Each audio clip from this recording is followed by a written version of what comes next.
Greetings, everyone, and welcome back to Microsoft's Java for Beginners series. My name is Brian Benz. I'm a cloud advocate at Microsoft. I'm joined by David Grieve. He's going to talk to us about records. David, do you want to tell us a little bit about yourself and what's in this recording? Sure. My name is David Grieve. I work for the Java Engineering Group here at Microsoft. This is a follow-on recording to records.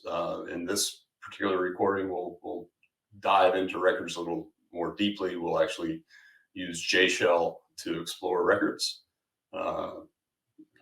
Probably reinforce what you've learned in the first video. What I'm going to do is I'm going to jump into JShell. If you haven't used JShell before, it's awesome. It lets you play around with Java. You can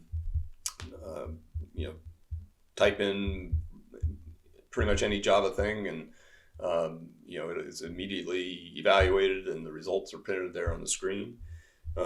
So what I'll do is I'll just create here in JShell the record we just looked at. I'll create a record, car record, and I'll give it the components. Again, these are components. I'll give it the int, which is type year, string for the make, string for the model, and of course my brace is there, and I've created this car record. And let's create one of these things. Let's actually instantiate one of these things. I'll call this my car, and I'll do new car record. Notice there's nothing different here from using this just like a normal old class, right? New car record, this is how you create any old class. Oh yes, let's pick the 1966, let's pick the Jaguar, and let's pick the XKE. Ooh, nice car. Unfortunately not a car I own, but boy, would I like to. So now we have a record called my car. Let's take a look at what it's got. If I want to get to the model of this car, I can do my car.model, and it returns the model. And we do the same thing with the year and the make. Do year, and so on.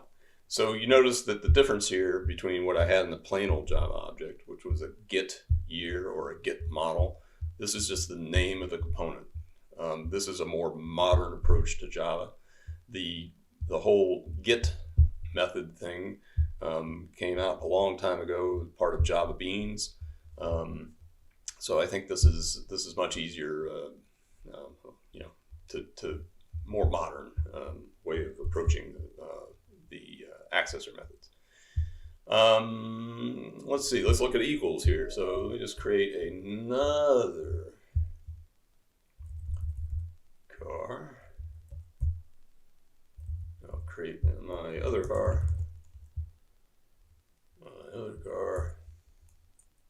That's good enough. And I'll just do sorry, didn't mean to do that. And I'll just do a my car.equals other car, my other car. And it's true, right? I mean, which we'd expect because they're both 1966 Jaguars, XKEs. I'm only looking at year, make, and model. Of course, if I had two of these in my garage, one would be a hardtop, one would be a convertible, but they'd both be British Racing Green, of course. So there's some other things to know about records. Records are final. You cannot inherit from a record. You can't extend a record, okay, because they are final. A record itself cannot extend another class. You can't say, you can't say car record extends vehicle. It can't happen. The record type already extends from a class called record, so you can't extend any further. You can, however, implement interfaces. I could implement serializable here, right? I could say record implements serializable if I wanted to. Actually, records are very a very good thing to use if with serializable, because the compiler knows that it's a record. It's a lot more efficient at serializing records than normal classes. Let's see, what else? Records are what they call shallowly immutable. So if I pass, let's just do this. Let's say I've got the record example list string list. All right, so I've created this example. Now, if I created an instance of this and I gave it a list, if I were to modify that list outside of this record, the list is going to be modified inside the record too. That's what it means by shallowly immutable. You're not changing the variable that's holding the record, the list inside the record, but you can still modify that outside. So if you are worried about things like lists, hash tables, things like that can be modified outside, you either want to make a copy of them or make them unmodifiable from the get-go. Like I said, a record has a canonical constructor, and it also has this thing called a compact constructor. Let me just give you an example of a compact constructor. Go back to my car record. This carefully here. So the compact constructor kind of looks like a normal constructor. I'm going to make a car record, but this is where it's different. There are no parameters given to the compact constructor. So what can you do with this thing? I mean, you can't pass any data to it. So what can you do with this? Well, you can think of this as a bit of code that gets called no matter what constructor you call. So if I call my canonical constructor, it's going to use this compact constructor if it's available. And so this is a perfect place to do things like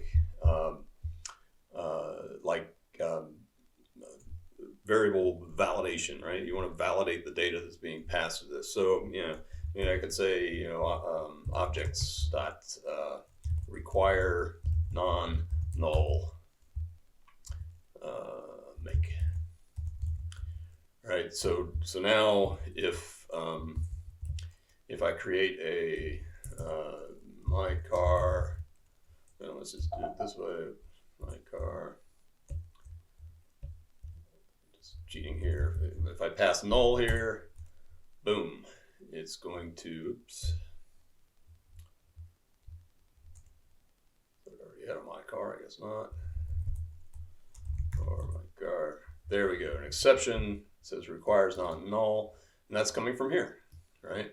And notice that it's coming from car record init, right? This, anytime you see this init method, that's a constructor.